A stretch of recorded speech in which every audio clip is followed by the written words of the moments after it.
입춘날을 맞이해서 법문 들으시는 모든 분들이 이 법문 들으시는 인연공덕으로 주의 모든 재앙 소멸하고 소원을 성취해서 부처님전에 복 많이 지으시기를 바라옵니다.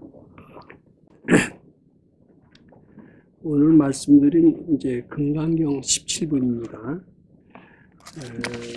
이제 수보리아 어유나오 야규인이 13,000대천세계 7보로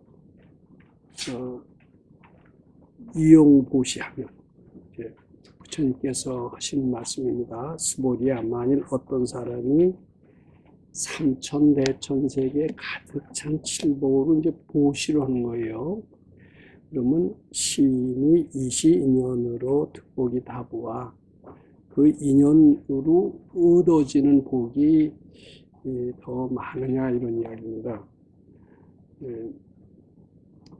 그 보시라는 표현이 나오는데 보시는 그 탐욕심을 없애는, 즉 마음을 닦는데도 꼭 필요한 수행의 덕목이기도 하지만은 세상을 살아가는데 부자가 되는데 필요한, 어떻게 보면 훈련이다, 이렇게 봐도 아마 되는 것 같습니다. 우리는 상식적으로 생각을 해도요, 이런 강아지라 하더라도 강아지를 귀여워하면은 강아지가 굉장히 따릅니다. 반대로 강아지는 미워하면요, 강아지는 아무리 사랑하는 강아지도 눈치를 슬슬 보면서 달아납니다. 그와 똑같은 원리래요. 이제 물을 보면은 물을 앞으로 이렇게 끌어 잡아 다니려고 그러면 물은 더 멀리 달아납니다. 그런데 물도 저쪽으로 상대쪽으로 자꾸 밀려고 그러면 물은 나한테로 더 다가오는 것이 물의 특성입니다. 자, 이 자연의 원리, 인생의 원리가 이 간단한 물 속에 담겨 있는 것처럼 베푸는 마음을 자꾸 낼 때 되돌아오는 게 많다고 합니다. 그래서 이 보시는 탐욕심을 없애는 마음 닦는 수행의 첫 덕목이기도 하지만은 많이 베풀어 줌으로써 자기한테 되돌아오는 이런 것이 무척 많기 때문에 부자가 되는데 필요한 그러한 부자가 되는 길이다, 첫 길이다, 이렇게 얘기를 해도 됩니다. 저는 이 보시에 대해서 드릴 말씀이 많습니다. 왜냐하면 제가 13년 동안 무료급식이라는 보시를 해왔기 때문에 이 보시에 대해서는 다른 사람보다도 조금 더 드릴 말씀이 많다라고 생각합니다. 그런데 여기서 뭐라고 그랬습니까? 3,000대천세계 가득 찬 7보로 사람들한테 자꾸 베풀어 주는 겁니다. 베풀어 주면 되돌아오는 것이 많을 것이라는 것은 상식적으로도 생각하기 그렇게 어렵지가 않죠. 이건 얻는 복이 얼마나 많으냐 이렇게 부처님께서 질문하신 거예요. 우리 같은 사람도 매우 많습니다, 이렇게 대답을 충분히 할 수가 있습니다.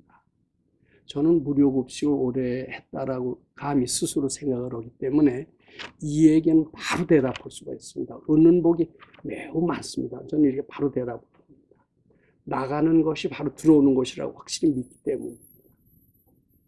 근데 수보리 존자, 우리보다 훨씬 똑똑한 사람이죠. 그분이야말로 당연히 더 정확한 대답을 하겠죠. 뭐라고 그러냐면은 여신이다 세존아, 자기는 이신연으로 득복이 심나이다. 그렇습니다. 부처님이시여, 이 사람은 이 보시 인연으로, 사람에게 베풀어준 인연으로, 사람에게 주는 인연으로 되돌아오는 것도 또한 굉장히 많을 것입니다. 이제 이런 얘기가 되겠어요. 자, 그 다음에요. 이게 그 다음 내용이 오늘 가르침의 핵심이고, 오늘 제가 말씀드리고자 하는 그 내용의 골자다, 이렇게 보면 됩니다. 수보리아 약 복덕이 유실인데, 이제 요게 굉장히 중요합니다. 복덕이 형상이 있다라면 이렇게 되는 겁니다. 약 복덕이 유실인데,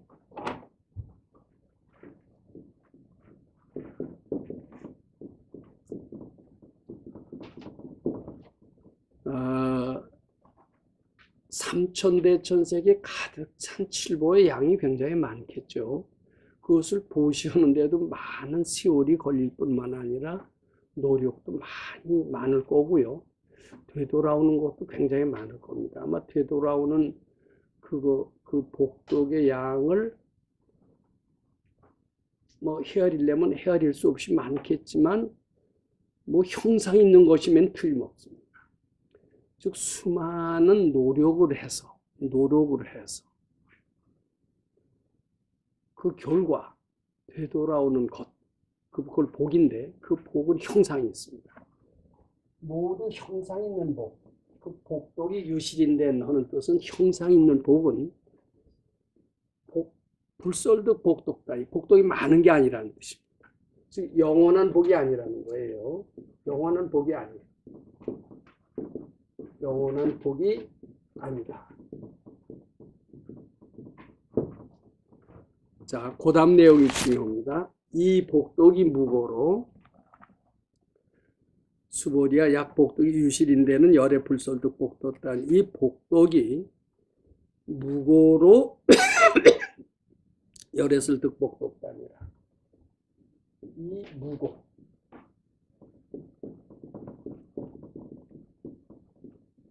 복덕이 형상이 없어야 돼. 형상이 없는 복덕이래야 예, 복덕이 많다라는 거. 영원한 복이라는 거. 오늘 말씀드릴 내용은 바로 이 내용이 되겠습니다. 무고로 된 복덕. 이것이 진짜 복이고 영원한 복이다. 우리가 이 복을 얻는 방법은 무엇인가? 수행하는 사람이 얻는 복은 바로 이런 복이라고 할진데 이런 복은 노력으로 된 복이 아닙니다. 이것은 많은 노력과 경험과 난행 고행과 이것을 통해서 얻어진 복이고 그 얻어진 복은 위대하고 대단하고 막강하고 그렇듯이 형상이 있습니다. 형상이 있는 것은 영원한 복이 아니고 진짜 복이 아니라는 겁니다. 이런 복은 좋기는 좋지만 우리가 추구해야 될 복도 아니고 이거 추구하려면 대단한 노력이 많이 들어간다. 이런 뜻도 이 안에 포함되어 있습니다. 우리가 진정으로 추구해야 될 복이 있다라면은 영원한 복을 추구해야 되고 진정한 복을 추구해야 되는데 그 영원한 복, 진정한 복은 무고로 된 복덕이다. 이제 그런 뜻입니다. 오늘 말씀드릴 그런 내용, 그것은 바로 무고로 된 복덕. 이 무엇인가? 무고로 된 복덕이 많다라고 하고 영원한 복덕이라고 하는데 그것을 어떻게 얻는 것인가? 오늘은 이런 말씀을 좀 드려보고자 이렇게 생각합니다. 저는 어렸을 때 무척 어렵게 자랐습니다만은 나는 이 어려움을 극복하고 큰 부자가 되겠다라는 생각을 해본 적은 없습니다. 근데 사람마다 다 나와 같지는 않더라고요. 어떤 사람은 어렸을 때부터 가난하게 자란 사람들, 특히 나는 커서 돈을 많이 벌어서 잘 먹고 잘 다른 사람들한테도 많이 베풀어 주겠다. 이렇게 돈을 추구하는 그런 사람들이 있더라고요. 저는 어떤 사람이 큰 부자가 되는지는 잘 모릅니다. 제가 부자가 되보질 않았기 때문에 잘 모릅니다. 근데 어떤 사람이 학자가 되는가는 제가 좀 압니다. 왜냐하면 제 주위에 학자들이 많았기 때문입니다. 대개 학자들은요, 대학 교수가 되는 사람들은 거의 한결같이 공통적인 특징이 있습니다. 어렸을 때 대학 교수를 굉장히 존경을 했습니다. 부러워했습니다. 나도 머리가 좋았으면, 많이 배웠으면 그런 사람들이 대개 대학 교수가 됩니다. 공부 많이 해서 뭐냐? 공부 많이 한 사람 별거 없더라. 이런 사람 절대 대학 교수 되지 못합니다. 그리고 아마 많이 배운 사람들은 또는 많이 배우지 못한 사람들은 많이 배울 어떤 원인이 있고요. 많이 배우지 못한 사람은 많이 배우지 못한 어떤 원인을 자기 가지고 태어난 것 같습니다. 나는 학력이 국졸도 안 돼. 이런 사람들은요, 거의 예외 없이 그 마음속에 배운들 뭐해? 배우는 별거 아니더라. 그리고 배우는 사람은 존경하는 마음, 부러워는 할지언정 적어도 존경하지는 않습니다. 근데 많이 배운 사람들은, 또 많이 배워서 가르치는 입장에 있는 사람들은 거의 한결같이 배운 사람을 굉장히 부러워할 뿐만 아니라 진심으로 존경합니다. 저는 마찬가지 이치로 큰 부자가 된 사람들은 부자를 존경하는 그런 특성을 지녔다라고 저는 그렇게 믿습니다. 부자를 부러울 뿐만 아니라, 단순히 부러워해서는 부자가 되기 어렵습니다. 부러울 뿐만 아니라 존경해야 됩니다. 존경해야 되고, 또 돈을 소중히 여겨야 됩니다. 돈을 함부로 써서는 안 됩니다. 근검 절약해야 됩니다. 돈을 보기로 부처님처럼 그렇게 소중하게 보고, 부자를 존경하는 사람은 부자가 될 수 있다고 믿습니다. 그것은 제가 대학 교수가 된 사람들의 마음을 잘 살펴봐서 부자가 된 사람들은 그런 특성을 지니리라는 것을 어렵지 않게 이해할 수가 있습니다. 돈을 소중히 여기지 않는 사람들이 있습니다. 부자를 소중히 여기지 않는 사람들이 있습니다. 이런 사람들은 마치 배우는 사람들을 우습게 아는 사람이 많이 배우지 못하게 되듯이 부자를 우습게 알고 돈을 소중히 여기지 않는 사람들은 대개 부자가 못 된다라고 봅니다. 예를 들면 사촌이 땅을 사도 배가 아파하는 사람들이 있습니다. 남이 잘 돼도 덜 좋아하는 사람들이 있습니다. 그런 사람들은 부자를 절대로 존중하지 않습니다. 사촌이 땅을 사도 배가 아파하는 사람들 절대 부자가 못 됩니다. 사촌이 땅을 사서 부자가 됐을 때 대단하다 이렇게 존경을 해야 됩니다. 그런 사람들이 부자가 될 수 있다. 저는 부자가 되는데 몇 가지 요소가 있다고 생각합니다. 돈을 부처님처럼 소중히 알아야 됩니다. 돈을 함부로 써서는 안 됩니다. 여기는 가끔 가다 보면은 직장 물건이라면 막 쓰고 내 집 물건이라고 그러면 철저히 아끼는 사람이 있습니다. 그런 사람 절대로 부자 되기 어렵다고 생각합니다. 직장 물건도 내 물건처럼 소중하게 써야 됩니다. 말하자면 법당 물건은 말할 것도 없습니다. 내 물건은 아끼고 법당 물건은 막 쓴다면 이런 사람 절대로 부자가 될 수 없다고 생각합니다. 돈에 대해서 소중하게 생각하고 부자를 존경해야 돼요. 부러울 뿐만 아니라 반드시 존경해야 부자가 됩니다. 그리고 노력을 해야 됩니다. 근데 존경하고 노력하고 또 부자가 되는 길을 연구하고 저는 이것이 부자가 되는 길이라고 압니다. 근데 존경하고 노력하고 이런 것은 상당한 노력이 들어요. 노력이 들어서 부자가 됩니다. 부자가 된 한 복은 꽤 큰데 그런 복은 영원한 복이 아니라는 거예요. 이게 좀 약간 이상하죠? 그럼 진짜 영원한 복은 어떤 복이냐? 무고로 된 복이 진짜 영원한 복이라는 것이랍니다. 근데 이런 대부분의 부자들은 이런 과정을 통해서 돈을 소중히 여기고 부자를 존경하고 또 부자가 되는 길을 열심히 연구해서 부자가 된 사람들이 대부분인데 그래서 부자가 되는 길이라는 책도 나오고 부자학이라는 대학에 커리큘럼이 있는 게 아니라 학과까지 있어요. 요새 부자학과라는 게 있는 것 같습니다. 그렇게 등장했습니다. 그렇게 해서 된 부자들은 유실의 부자입니다. 그 복은 진짜 복이 아니라는 거예요. 근데 이 무고로 된 복이 아마 있는 모양이고 이것은 어떤 건지 형상이 없습니다. 유실이 아닙니다. 무고이기 때문에 대학에서 강의하는 사람도 없습니다. 방법을 아는 사람도 없습니다. 근데 여기에는요, 뭐가 들어가야 되느냐 하면 자본도 들어가야 되고, 노력도 들어가야 되고, 지혜도 동반돼야 되고, 등등.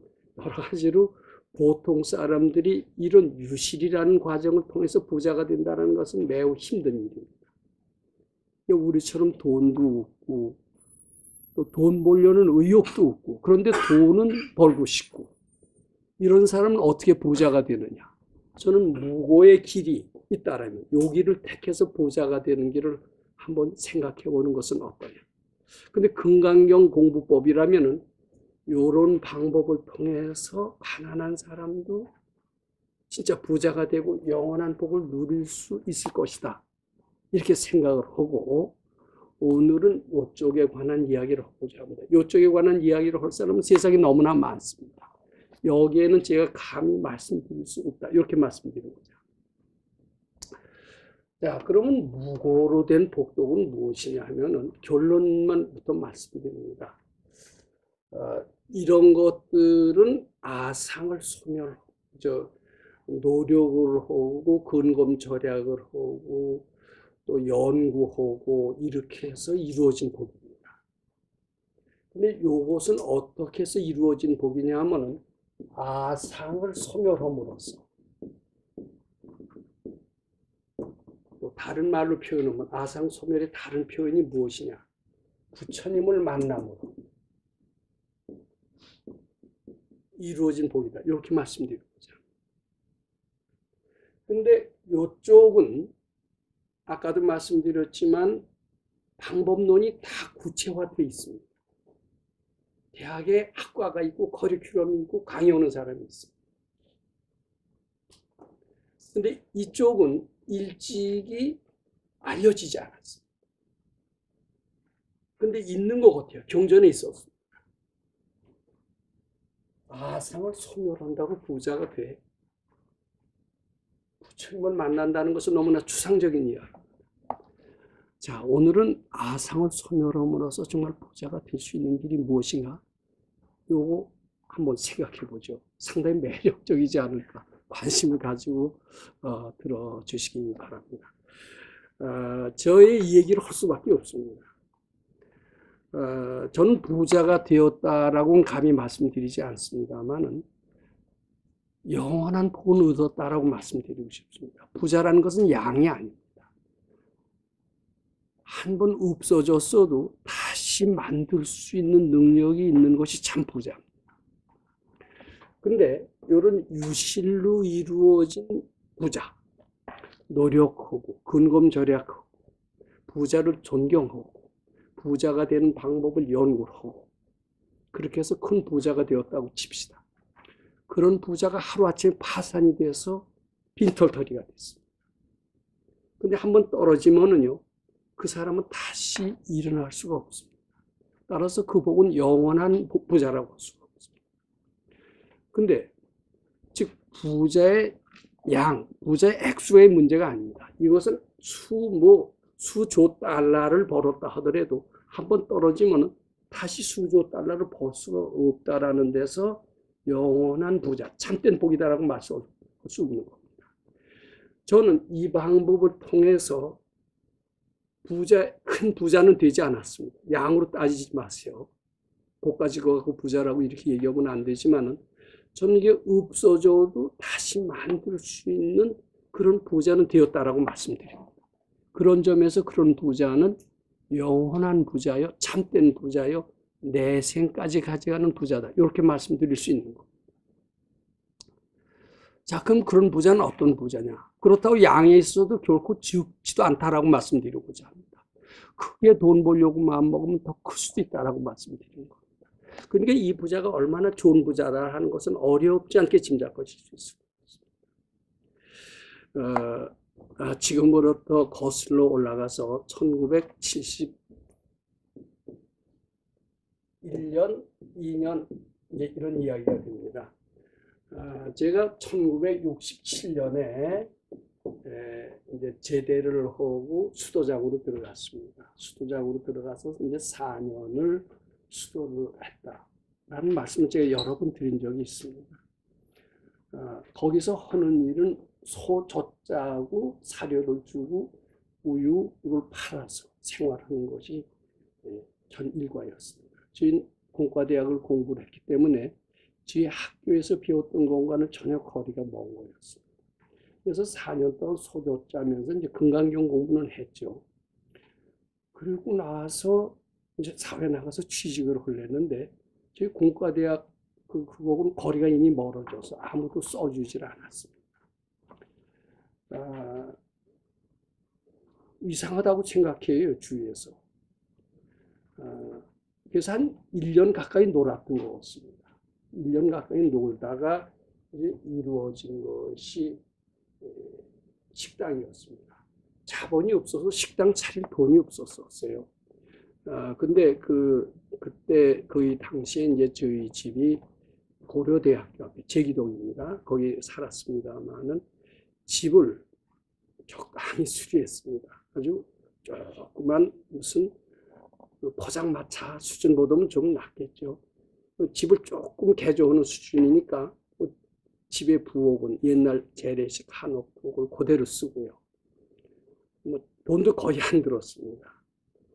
그래갖고서는 포장마차보다는 돈을 약간 더 든 아주 저렴한 비용으로 식당을 하게 됐습니다. 근데 그 식당을 하게 될 때 선생님께 말씀을 드렸더니 아주 좋은 징조다라고 얘기를 하시고 너는 굉장히 큰 부자가 될 것이라는 희망적인 말씀을 하셨고 자신을 가지고 한번 이 식당 사업을 열심히 하라고 격려의 말씀까지 해주셨던 기억이 있습니다.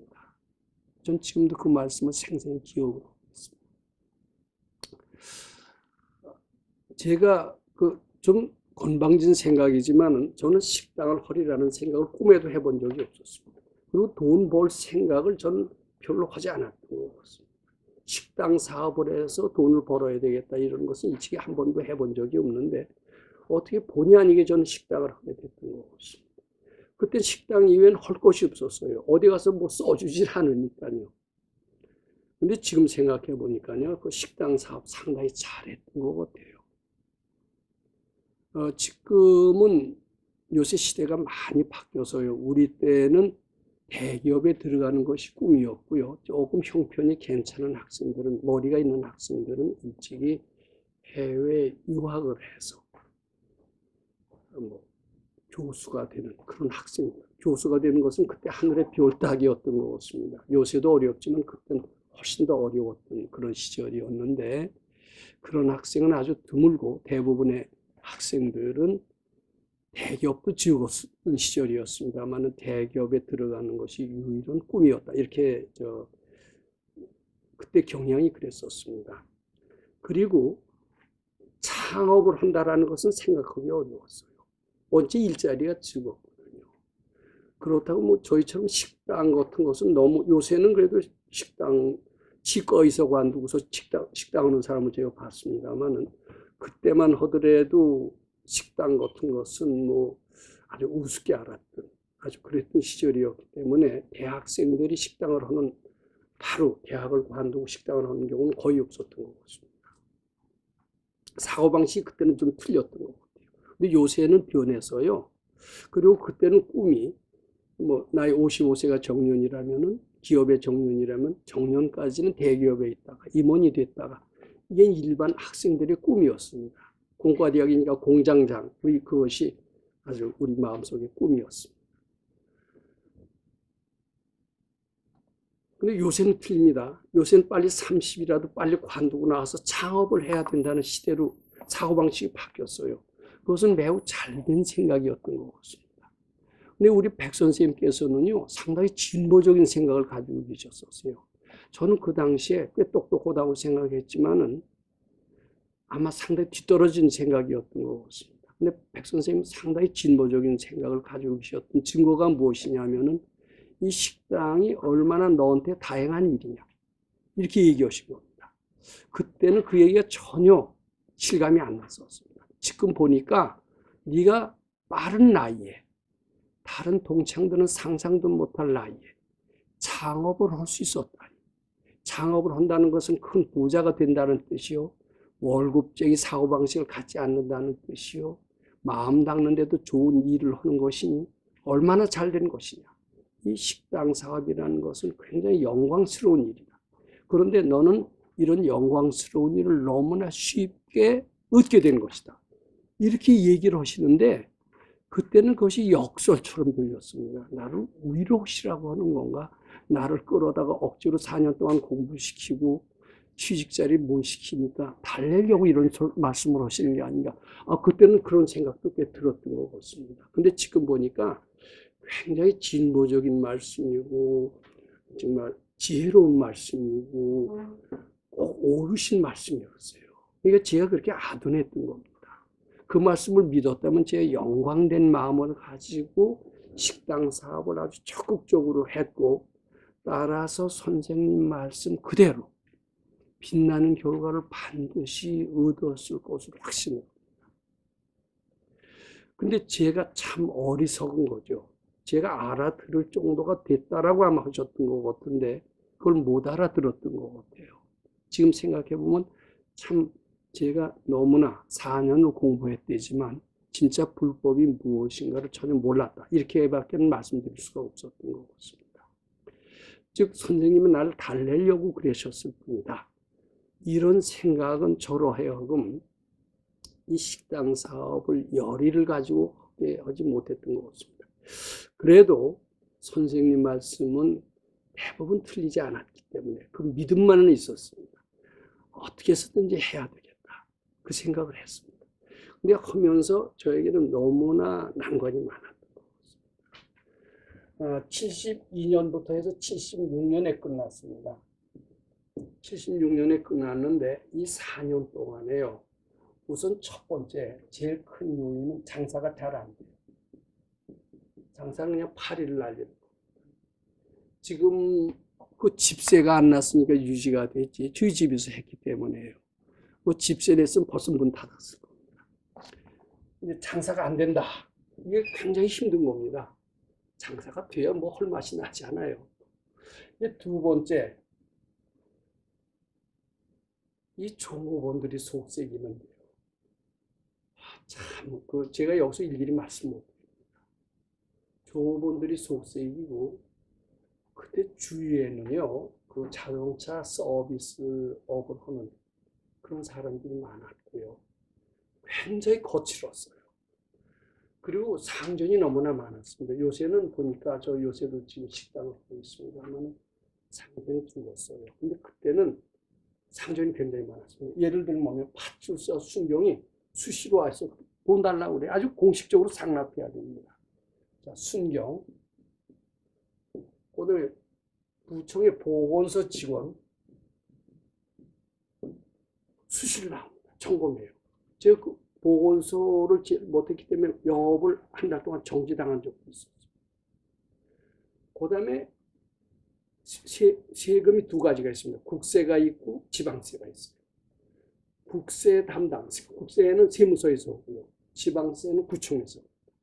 근데 구청의 세무 담당 공무원, 세무서 수시로 나옵니다. 요새는 카드로 해서 카드 실적으로 정확하게 세금이 계산이 됩니다만 그때는 인정과세라고 해서 세무 공무원들이 딱 와서 손님이 많고 집이 넓으면 얼마 딱 때리는 게 세금입니다. 그래서 세무 공무원 이것들이 한 달이 멀다고 수시로 하는데 장사가 돼야 돈이라도 주죠.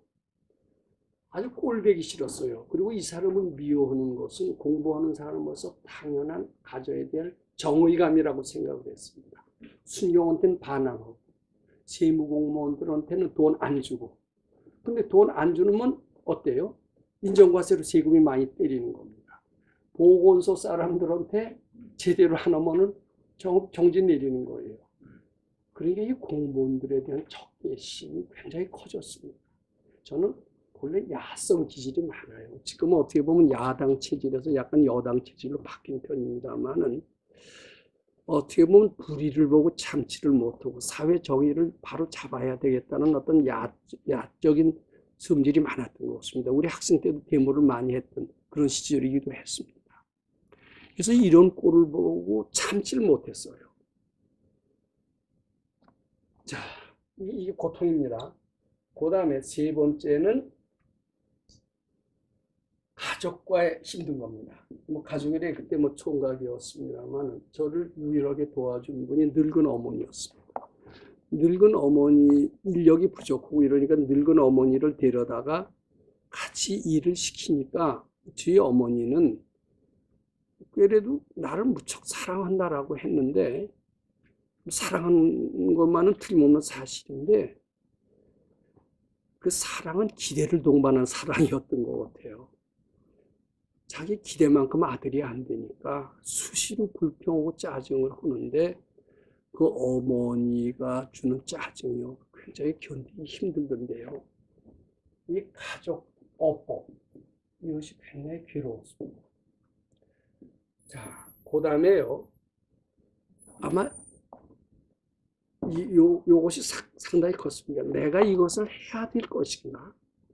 나 자신이 여기에 대한 해야 된다라는 어떤 뭐 사명감은 물론 없었고, 또 밖에서 유혹도 적지 않았습니다. 처음에는 1년을 아무 데다 뭐 어플라이 뭐 몇십 군데 해도 하나도 취직이 안 됐는데, 중간에 장사를 하면서 복이 약간 지어졌는지 밖에서 오라는 데가 있어요.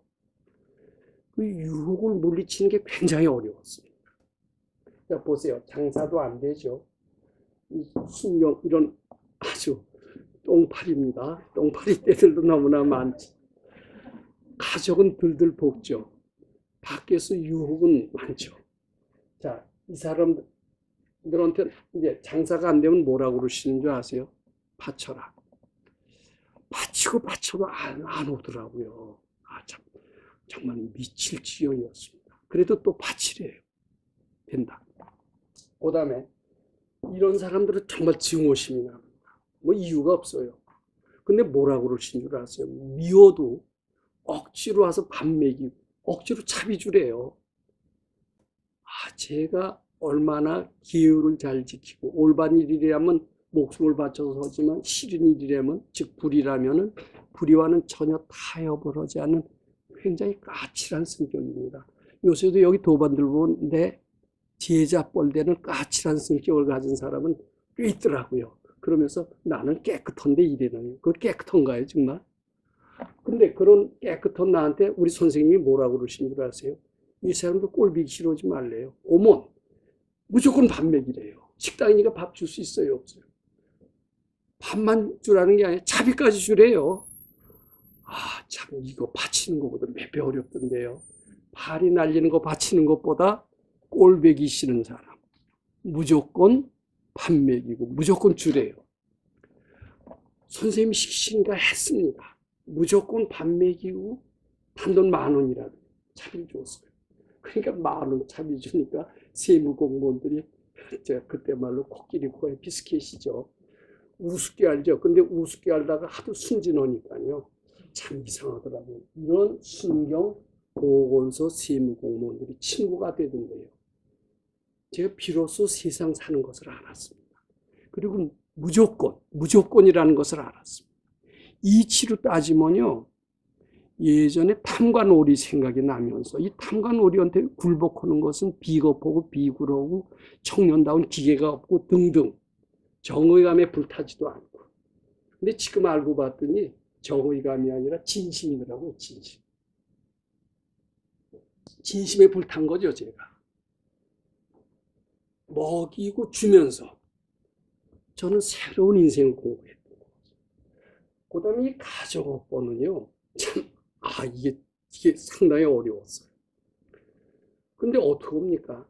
달래고, 굉장히 어려웠습니다. 근데 그때 아마 제가 용단을 내려서 늙은 어머니는 안 된다. 이 일은 영원히 안 된다. 제가 진보적이었으면 좋다. 초등학교만 나와도 좋다. 난 대학은 나왔으니까.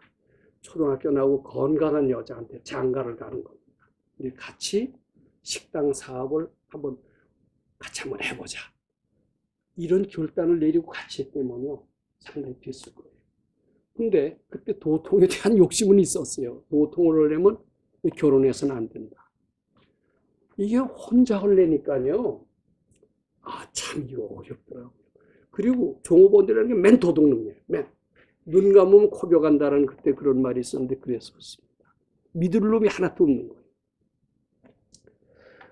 자, 그 다음에 이제 주위에서 툭 하면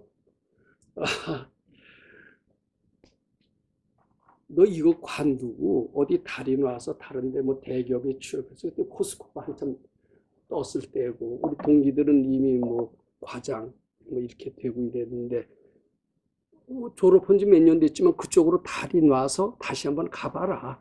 등등 이런 유혹이 오고 어떤 중소기업 같은 데서는 뭐 저를 또 제의도 오고 이랬습니다. 가서 선생님께 그리 갈까요? 그러면 안 된대요. 그거 상당히 힘들던데요. 근데 이제 이 장사가 안 되는데요.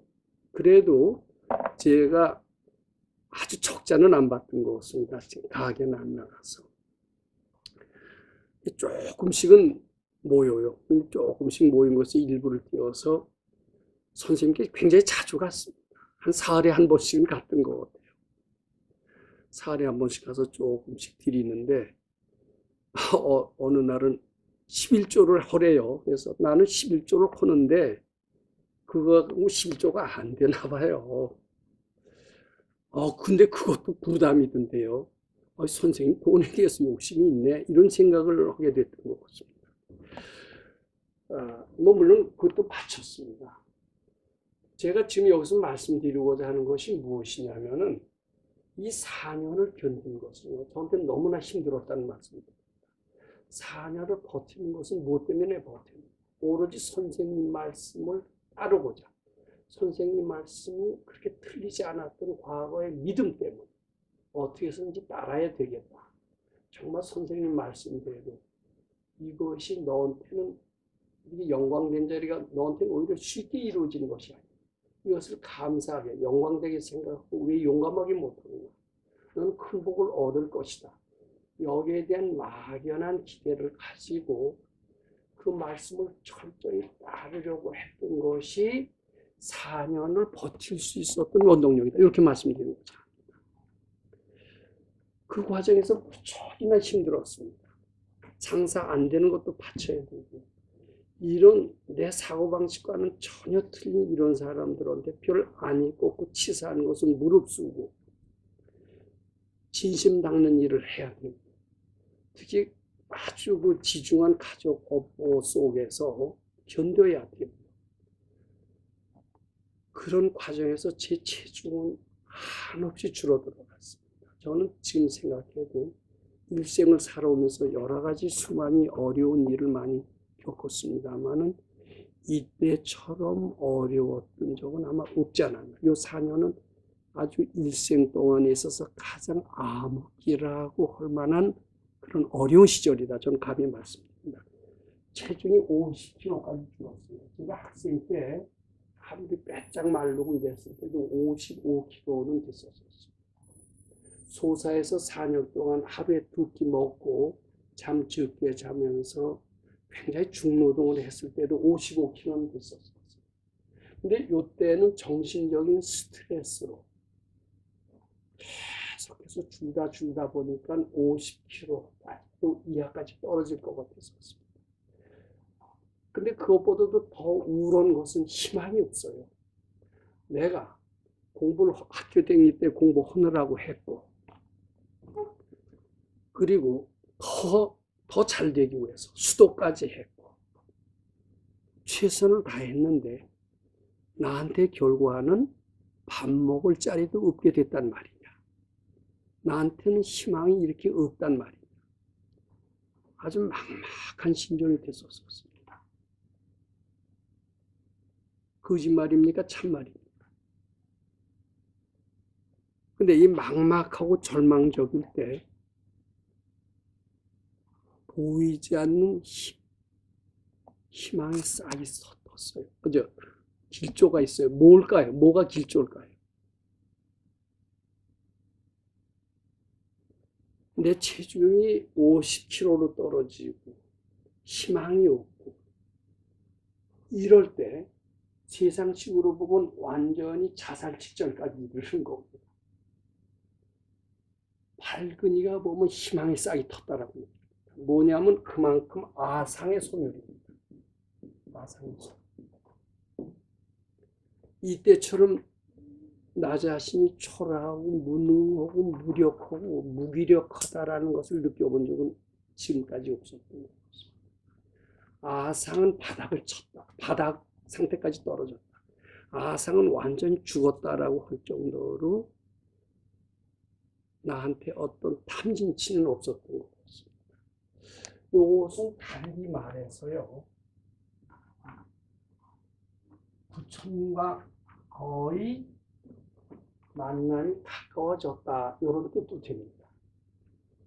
왜냐하면 내가 그렇게 희망이 없고 여러 가지 스트레스를 받았을 때 무엇 때문에 그랬냐면 선생님 말씀을, 부처님 같은 선생님 말씀을 절대 복종하고자 아상을 죽였다. 이런 뜻이 됩니다.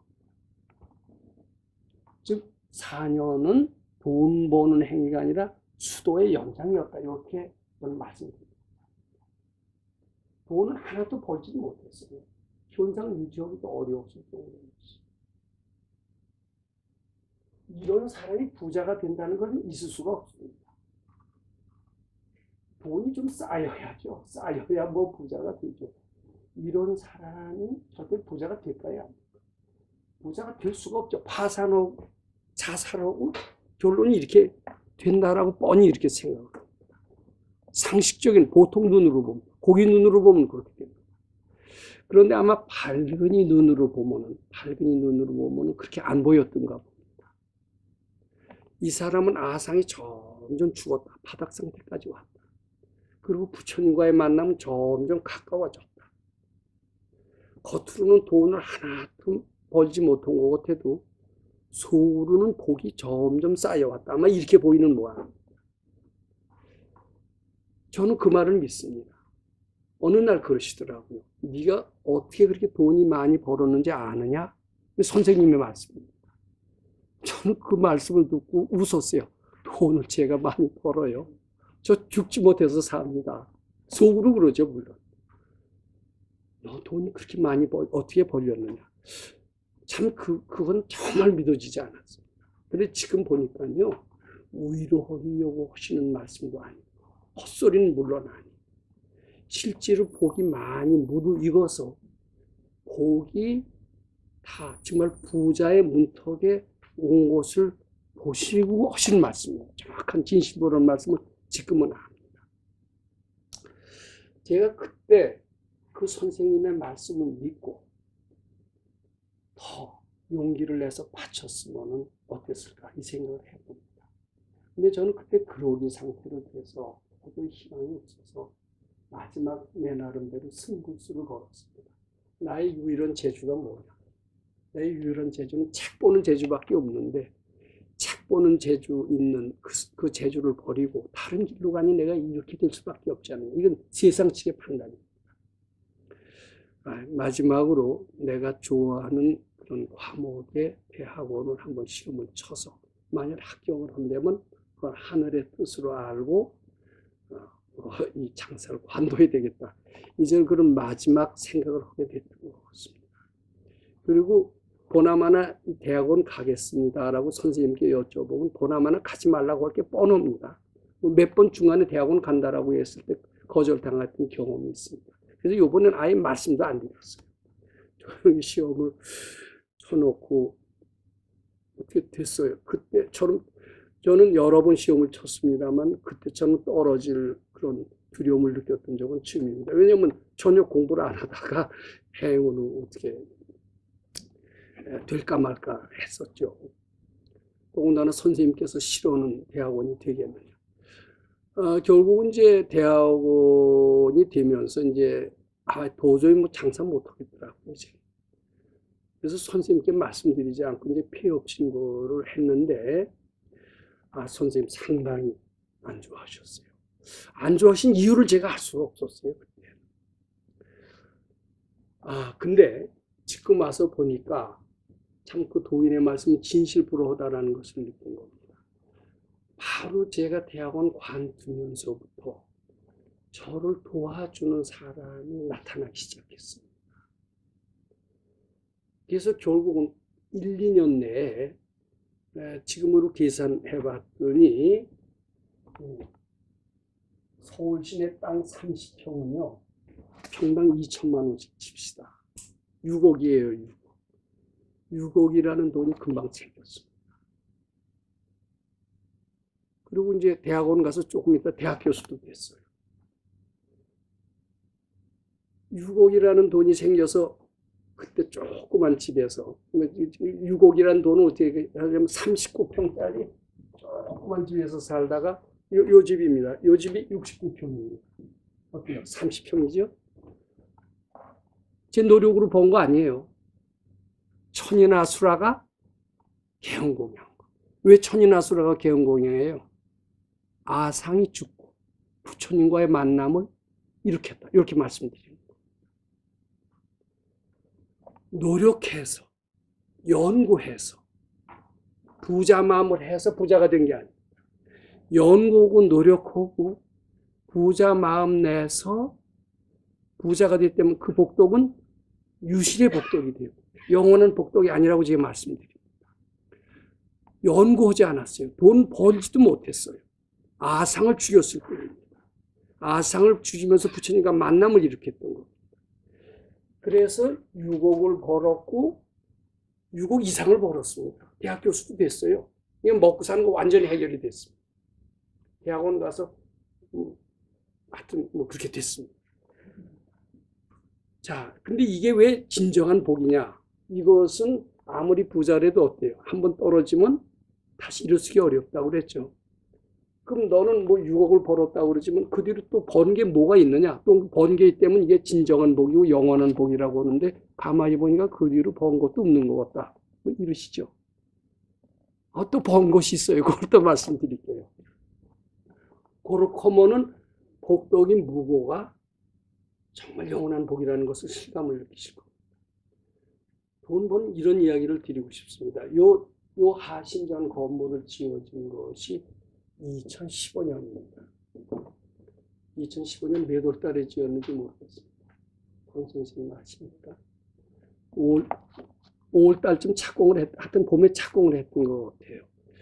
그때 은행에서 이제 4억 2천인가를 대출을 했습니다. 좀 대출이라고 취임해 봤습니다. 근데 이 공사비가 4억 2천밖에 드는 게 아닙니다. 한 7억 들었던 것 같아요. 7억 들었는데 왜 4억 2천만 갖고 대출을 했느냐? 가만히 보니까 여기 3층, 4층을 방을 만들어서 우리 도반들한테 뭐 딴 사람한테 세를 넣을 수 없고 도반들한테 얼마씩 받고 세를 놓으면 나머지 요 차이가 얼마입니까? 2억 8천이죠. 2억 8천은 채울 수가 있을 것 같아요. 그래서 7억을 다 대출 안 해도 될 것이다. 7억을 대출하면 너무나 이자가 많을 것이다. 4억 2천만 대출해도 될 것이다. 그래서 4억 2천을 대출하고 여기 방은 도반대로 고맙습니다. 그분들이 참 그냥 모셔오신 분도 있고 세를 들어주신 분도 있고 다 고맙죠. 무주상으로 오신 분은 더 고맙고 세 들어주신 분도 상당히 고맙게 생각했습니다. 그래서 대출이 4억 정도가 됐었어요. 저는 처음으로 모험을 해봤습니다. 은행에 가서 대출은 생전 처음 받아봤습니다. 그리고 백 선생님의 말씀을 기대하고 장사를 해서 그걸 갚을 생각을 했었던 것 같습니다. 자, 근데요, 이 장사는 옛날에는 똑같이 왜 이렇게 장사가 안 되는지 모르겠어요. 똑같아요. 장사도 안 되고 이것도 비슷하고요. 요건 좀 낫네요. 가족업보는. 아마 평균 요거 2015년에 장사를 하고 2015년에 집을 짓기 시작을 해서 2016년에 개업을 했던가요? 15년에 개업했어요? 15년에 개업했고 집 짓는 건 2014년부터 지었나 봅니다. 15년부터 이게 요 근 3년 가까이 되네요. 한 30개월 됐더라고요. 30개월이요. 한 달 대출금 갚는 평균이 200만 원도 안 됐을 것 같습니다. 그럼 200만 원을 30개월 갚아봐야 얼마입니까? 6천만 원밖에 안 돼요. 중간에요. 이렇게 장사해 갖고서는 이 빚을 도저히 감당을 못할 것 같았었어요. 참 고민 많이 했습니다. 그때 이 집을 지을 때 누가 비싼 가격으로, 제 가격으로 이것을 산다고 하는 사람이 있었는데 그때 왜 내가 팔지 못했을까? 내가 뭘 안다고 대출까지 내서 옛날에 선생님 말씀 믿고 왜 이 많은 빚을 가지고 이 장사를 시작을 했나? 중간에 참 후회를 했던, 꽤 많이 후회했던 것 같습니다. 그리고 후회해야 소용없죠. 이 빚을 어떻게 내가 감당하나, 사억제를 어떻게 감당하나. 나의 수입은 현직도 아니에요. 연금밖에 없는데 연금 갖고 어떻게 이것을 갚아나가나. 장사는 뭐 100만 원 들어오면 잘 들어오고, 많이 들어오면 200만 원 들어오고, 이 집세도 안 나오는 거죠. 적자예요, 완전히. 지금까지 거의 뭐 30개월 했대지만 거의 적자나 다름없습니다. 아주 참 우울했습니다. 이 3년 가까운 세월은 저한테 인고의 세월이었습니다. 예전에 그때나 거의 비슷했던 것 같아요. 자, 결론만 말씀드리겠습니다. 시간이 너무나 흘렀어요. 오늘 30분 한다고 그러다가 또 2배가 넘네요. 결과적으로요, 이 집세 포함해서 7억의 빚이, 지금 집세 포함해서 한 1억 6천쯤 남았어요. 그러니까 30개월 동안에 얼마가 갚았죠? 5, 한 3천 갚았어요. 대단해요, 안 대단해요? 대단하죠. 한 푼, 두 푼 쌓고, 식당하는 것을 열심히 연구해서, 이렇게 해서 된 돈이 아니에요. 옛날 30년 전과 똑같은 돈이에요.